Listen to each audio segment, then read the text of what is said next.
kita etikaf di masjid ini misalnya, kita begadang dalam bukan sembarang begadang, tapi ketika begadang ini diniati etikaf dan diisi dengan berbagai macam kegiatan keislaman yang menguatkan ilmu takwa kita.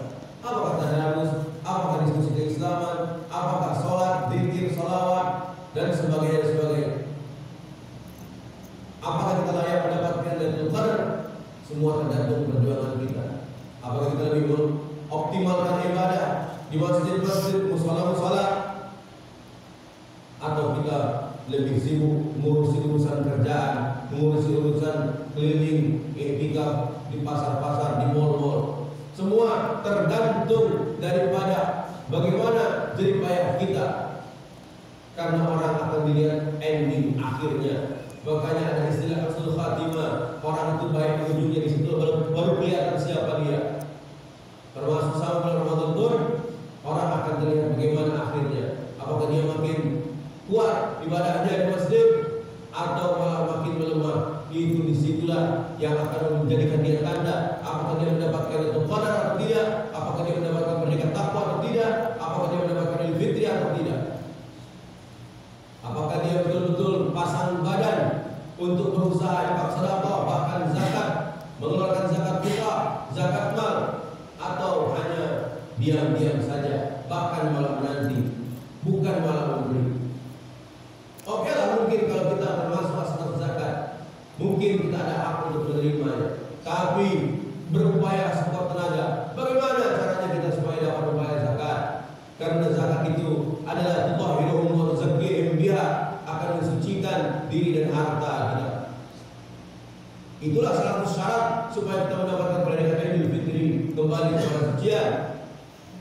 Karena waladat ummu, dia akan terlahir bagaikan bayi yang baru dilahirkan dari rahim ibunya. Dan itu hanya akan terjadi bukan hanya sekedar ibadah vertikal atau alhamdulillah saja, tapi juga alhamdulillah sejahtera dengan zakat, infak, sedekah. Itulah jemaah sekalian yang mesti kita perhatikan. Semoga Allah Subhanahu wa taala menerima segenap amal ibadah kita. Barakallahu li wa lakum bil Qur'anil azim. Wa nafa'ani wa iyyakum bima fihi min ayati wa dzikril hakim. Taqabbal minni wa minkum tilawatahu innahu huwas samiul alim. Aqulu qawli hadza wa astaghfirullah al-azim li wa lakum wa li sa'iril mu'minina wal mu'minat wal muslimin wal muslimat al ahya'i minhum wal amwat fastaghfiruhu innahu huwal ghafurur rahim. Allahumma shalli ala sayyidina Muhammad wa ala sayyidina Muhammad.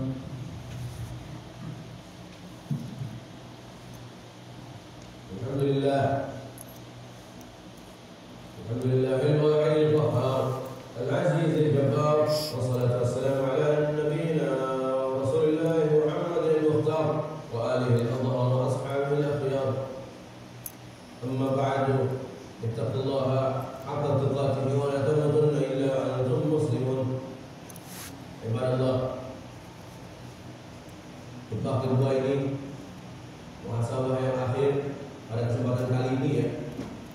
Ayo kita teliti amal ibadah kita, sudah kita ikhlas atau belum?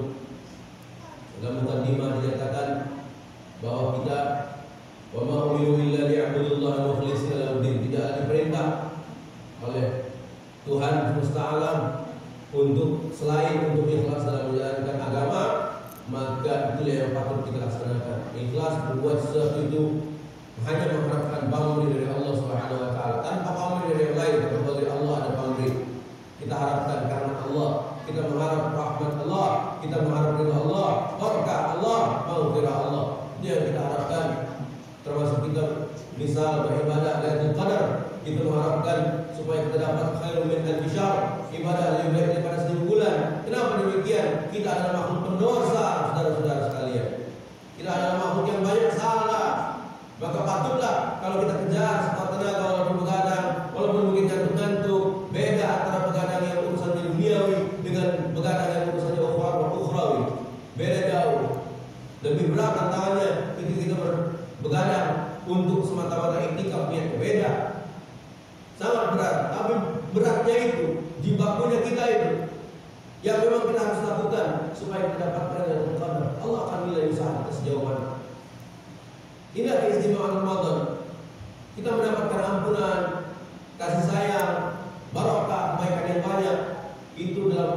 83 tahun. Barangkali umur kita pun tidak sampai sekitar 1000 bulan begitu. Tidak sampai. Dan inilah saatnya amal Ramadan ini paling luar biasa. Sholat antara subuh ke zuhur itu mengampuni dosa. Nanti beda lagi antara zuhur ke asar, ada lagi pengampunan berikutnya. Artinya lebih singkat. Tapi kalau Ramadan, dari Ramadan satu ke Ramadan lain, bahkan puluhan tahun Ramadan yang selanjutnya, itu kita sudah mendapatkan pengampunan dosa. Makanya yang ikhlas dalam beribadah, ikhlas dalam menjalankan agama, ikhlas dalam mendirikan sholat dan juga menunaikan zakat. Ini antara contoh. Biasanya kalau sholat dengan zakat, sholat apapun dan juga zakat dalam bentuk apapun, tunaikan dengan penuh keikhlasan. Ceklah amal ibadah kita ini. Sudah kita berbuat sesuatu itu karena Allah. Karena dalam hadis yang khatib bacakan di khutbah pertama tadi, innamal a'malu binniyat. Sungguhnya amal itu tergantung pada niatnya. Wa innamal likulli imrin ma nawa. Dan apa yang dia niatkan itu nanti hasil yang didapatkan. Kalau dia niatnya hanya ingin mendapatkan pujian orang, kalau sedekah, zakat, infak, ingin mendapatkan sanjungan orang, maka itulah yang dia dapatkan. Tapi pahala dari Allah tidak, malah jadi dosa. Karena dia usyritul asghar, dia itu adalah syirik kecil-kecilan. Kalau ditampung jadi besar juga. Allah tidak senang dirinya disekutukan dengan yang lain. Kemudian juga jangan lupa, kalau kita niatnya wajib ingat ya, kalau kita niatnya itu untuk karena Allah, maka itulah yang kita dapatkan, itulah yang kita peroleh, itulah yang kita raih. Maka ayo kata hati, masih ada waktu menurut kesampaian umur kita sampai akhir Ramadan nanti, masih ada waktu.